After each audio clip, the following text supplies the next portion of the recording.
Graça e a paz, meus queridos irmãos. Uma vez nós temos a oportunidade de meditar na Palavra de Deus.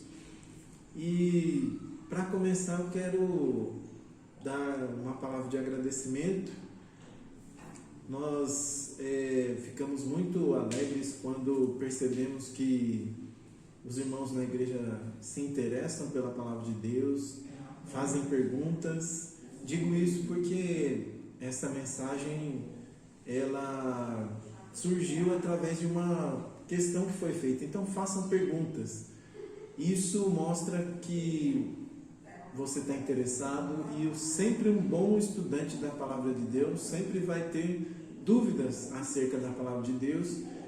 E a equipe de liderança, de ensino, ama se debruçar nas Escrituras para trazer um esclarecimento para os irmãos. Outro agradecimento é porque cada vez que nós buscamos a Palavra de Deus, nós também somos enriquecidos. Então fui muito enriquecido com este texto que logo nós já vamos estar lendo. E também agradeço pela grande disponibilidade de recursos que nós temos no nosso tempo. Nosso Deus tem sido bom para conosco. Vamos então para o texto. Nós vamos meditar em 1 aos Coríntios, primeira carta de Paulo aos Coríntios, capítulo 6, versículo 1 até o versículo 11. 1 aos Coríntios 6, do versículo 1 até o versículo 11. Eu estarei lendo e peço que vocês acompanhem aí. A minha versão é a Nova Versão Transformadora. Quando algum de vocês tem um desentendimento com outro irmão, como se atreve a recorrer a um tribunal e pedir que injustos decidam a questão em vez de levá-la ao povo santo? Vocês não sabem que um dia nós, os santos, julgaremos o mundo? E uma vez que vocês julgarão o mundo, acaso não são capazes de decidir entre vocês nem mesmo essas pequenas causas? Não sabem que julgaremos os anjos? Quer dizer, então, dos desentendimentos corriqueiros desta vida? Se vocês têm conflitos legais, por que levá-los para fora da igreja a juízes que não fazem parte dela? Digo isso para envergonhá-los. Ninguém entre vocês tem sabedoria suficiente para resolver essas questões? Em vez disso, um irmão processa outro irmão diante dos descrentes. O simples fato de terem estas ações judiciais entre si já é uma derrota para vocês. Por que não aceitar a injustiça sofrida? Por que não arcar com o prejuízo? Em vez disso, vocês mesmos cometem injustiças e causam prejuízos até contra os próprios irmãos. Vocês não sabem que os injustos não herdarão o reino de Deus? Não se enganem.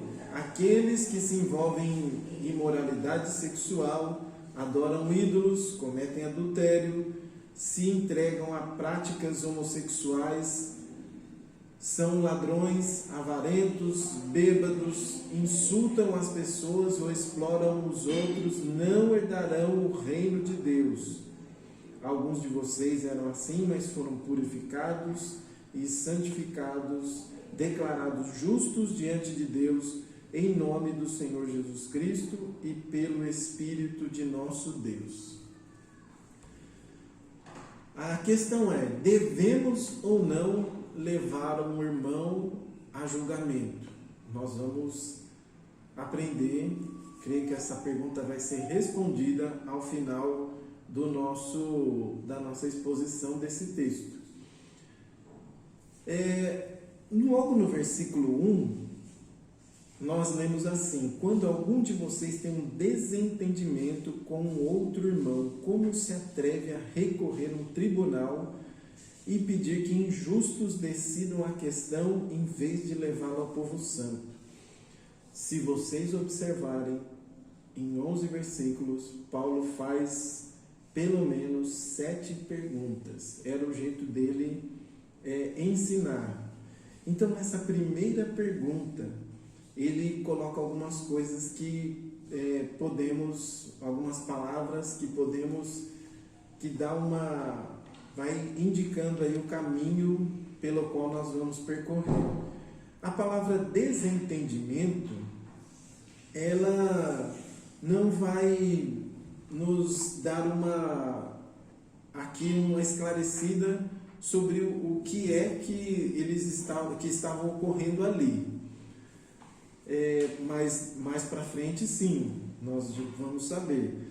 Mas havia um desentendimento. Então a igreja, ela era cheia de contendas, conflitos, discórdias, disputas.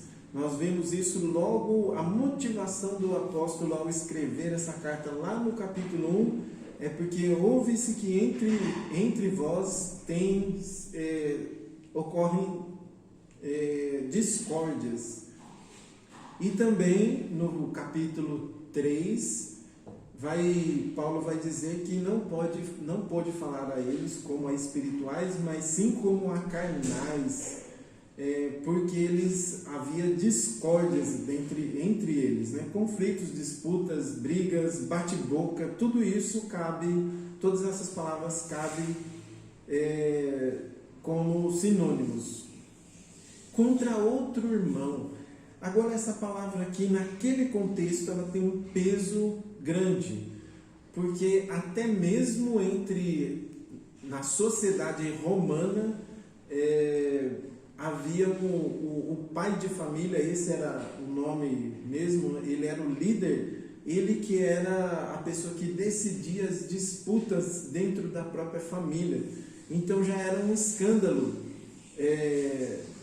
na sociedade secular, na sociedade entre não cristãos, irmãos se levantarem contra irmãos, porque o líder, ele fazia esse intermédio, ele era um moderador entre eles, aquele que decidia, aquele que dava a última palavra. E a igreja estava tendo esses problemas. Então, dificilmente um romano chamava alguém que fora ali do seu convívio familiar, de sangue ou adotivo, de irmão. Então, aqui Paulo começa o seu ensino perplexo, ele começa indignado com a situação. E uma coisa interessante que também aparece logo nesse versículo 1 é tribunal. Os tribunais eram muito corruptos. Nós aqui no Brasil temos o STF e nós sabemos bem como parece às vezes que eles amam mais malfeitores, bandidos do que pessoas justas. Soltam-se bandidos que claramente cometeram crimes. Mas os tribunais de Corinto, segundo um professor daquele livro que nós temos usado como apoio para a escola dominical e ainda continuaremos, só paramos por conta da pandemia, ele diz que nem todos ali no contexto de Corinto podiam abrir um processo. Ninguém podia processar na justiça alguém de classe aquisitiva superior. Então os pobres, eles eram ali muito prejudicados. A pessoa normalmente comprava, subornava juízes, coisa que é muito acontece hoje também na nossa sociedade. Infelizmente, em muitos países é muito comum isso. Então eles manipulavam, faziam pressão social, uso de amizades influentes. Então tudo isso acontecia. E dificilmente alguém de um poder aquisitivo muito elevado perdia uma causa por alguém que tinha menos posses.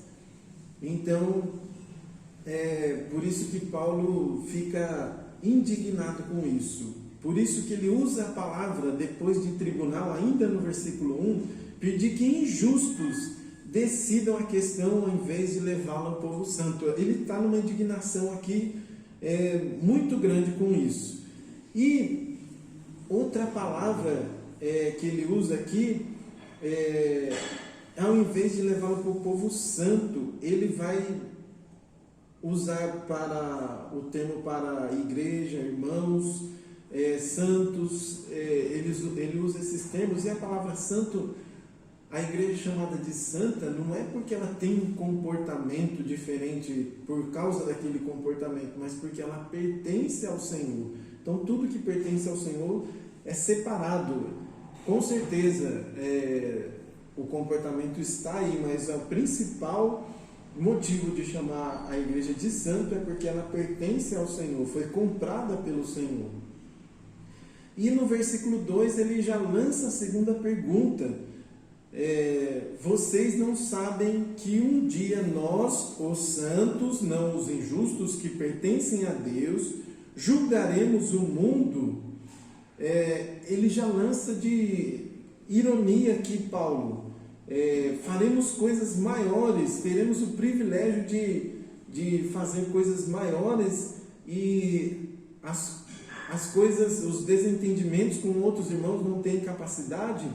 E ele vai continuar: uma vez que vocês julgarão o mundo, acaso não são capazes de decidir entre vocês nem mesmo essas pequenas causas? Aí ele escancara, ele chama de pequenas causas o que havia ali em Corinto, entre os irmãos, entre disputas ali entre os irmãos, as discórdias, os bate-boca, os partidos, como a gente sabe que existia ali.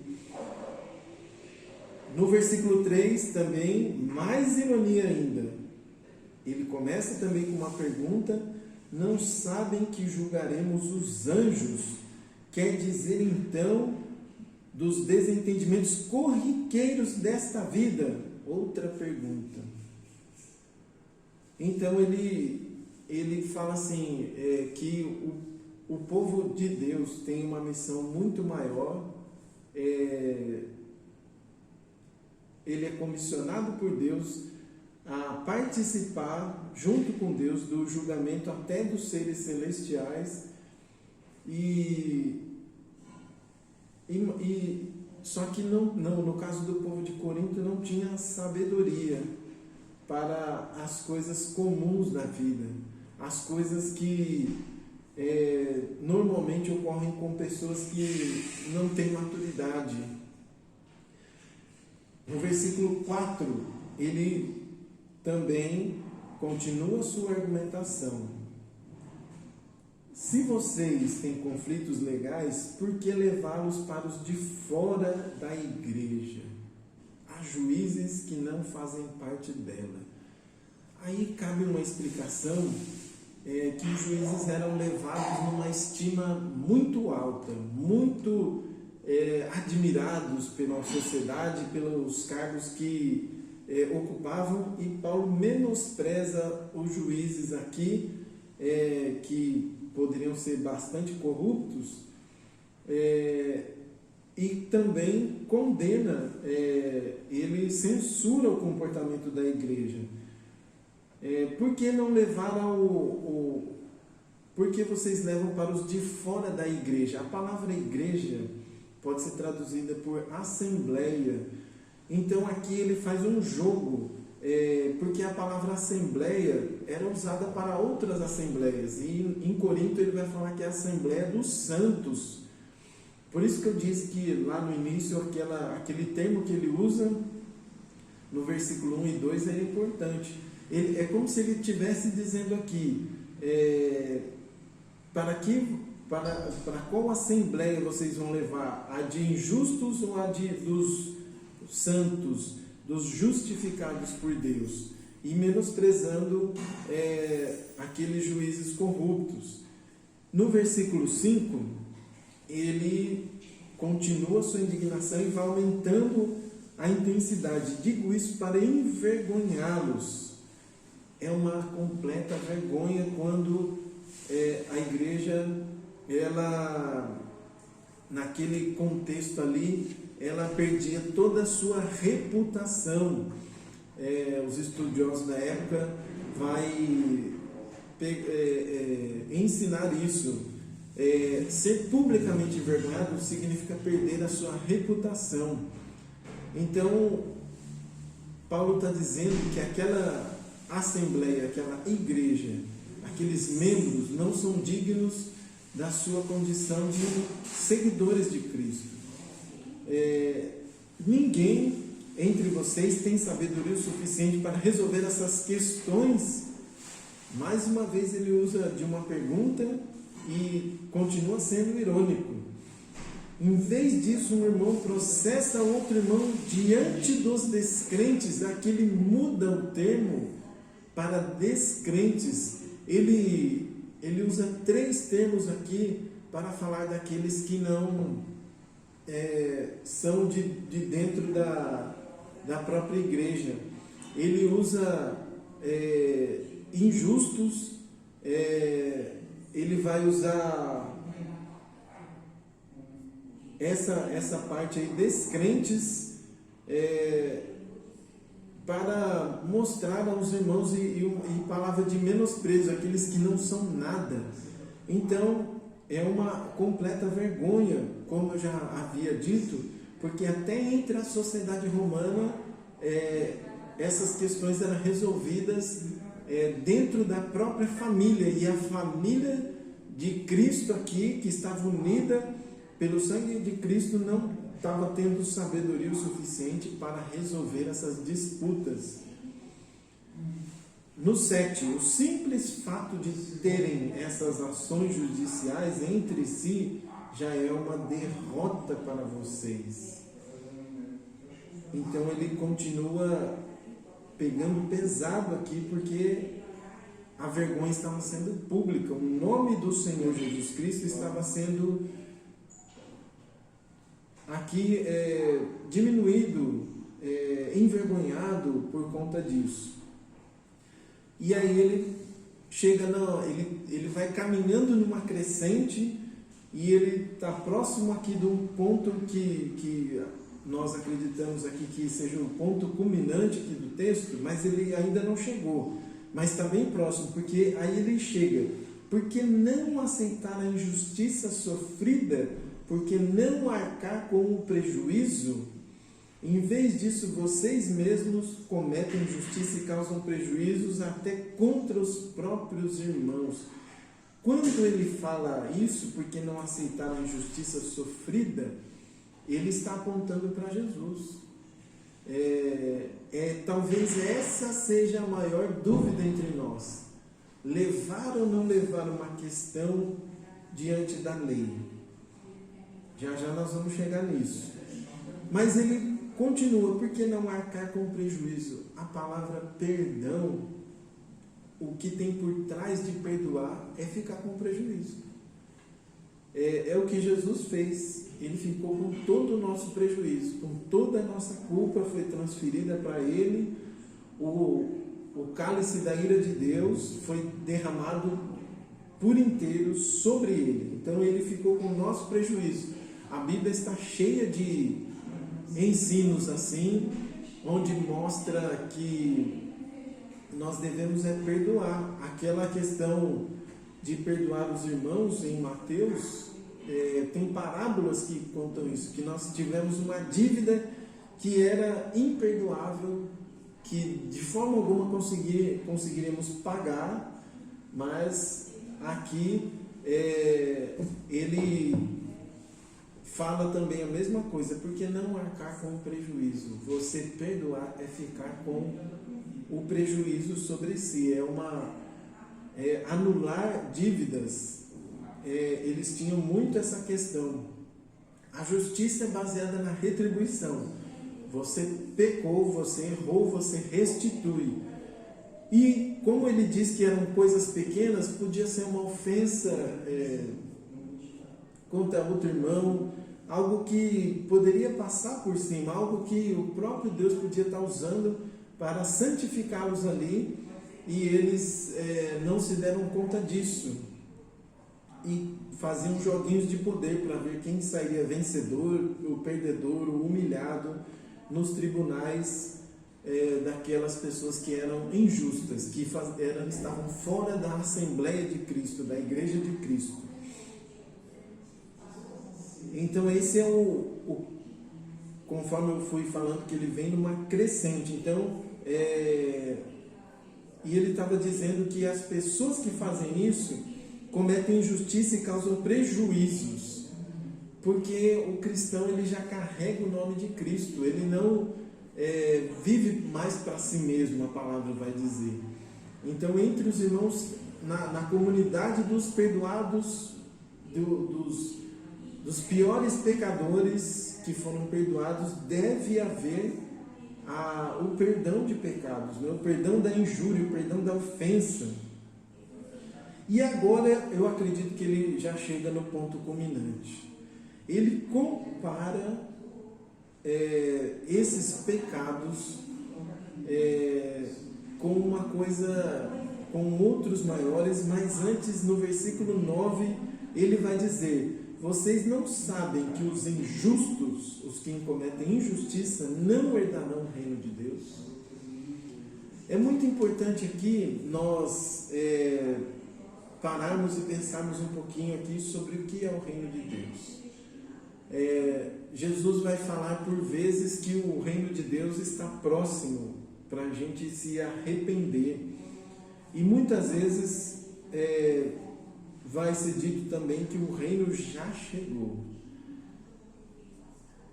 É muito claro na palavra de Deus que existe um reino, um lugar onde que Deus governa. Então essa expressão nós podemos usar também como um reino futuro, mas como um reino já inaugurado, aqueles que não estão em rebelião contra Deus. Essa é a comparação que ele vai fazendo no texto, entre injustos e justificados, santos, aqueles que pertencem a Deus. Então, no nosso meio, meus irmãos, por mais difícil que seja, nós somos governados por Deus, pela palavra de Deus, o Deus Trino, Pai, Filho e Espírito Santo.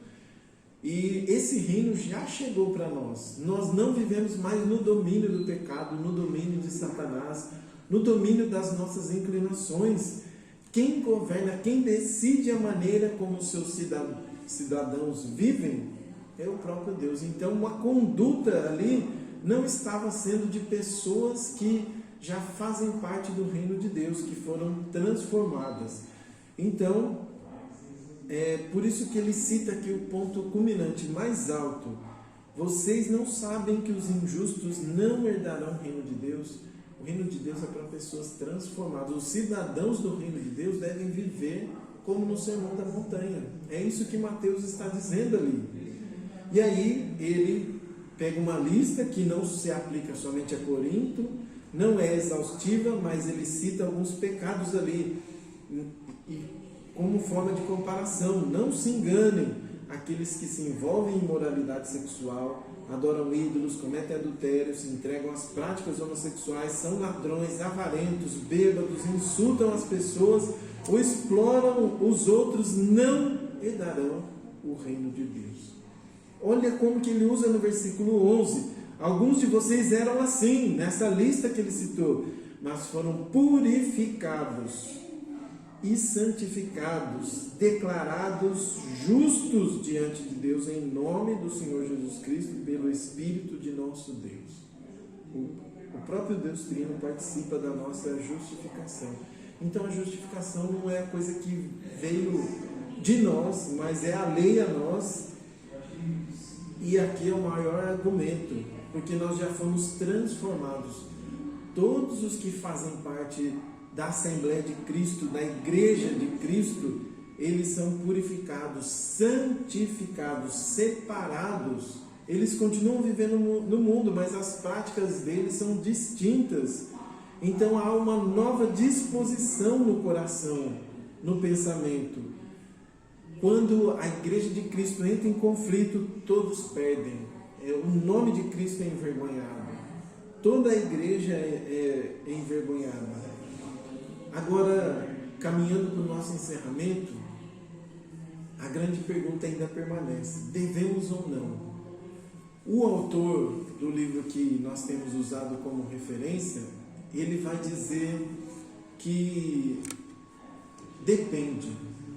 Então aqui cabe uma distinção para responder essa pergunta. No direito romano não havia distinção entre civil e criminal. Para nós há. Então a questão civil, todas elas vai requerer alguma restituição, mas a questão civil vamos colocar assim, de menor peso. A questão criminal, ela envolve a sociedade. Então, se alguém houve uma violência doméstica, houve um assassinato, um homicídio, essas coisas sim devemos entregar à justiça, porque também nosso Deus não é injusto. A pessoa vai pagar aqui e Deus vai usar ali o Estado para punir, mas questões civis podemos resolver dentro da nossa casa, da nossa família, entre o povo de Deus, que seriam até menores. Então, que Deus nos dê sabedoria para perdoarmos e saber discernir essas coisas, esses assuntos que porventura venham a acontecer entre nós. E também, muitas das vezes, as ofensas que sofremos será uma grande oportunidade de nós crescermos, de nós perdoarmos, de nós imitarmos o nosso Senhor, a conduta dele, a maneira pela qual ele também fez.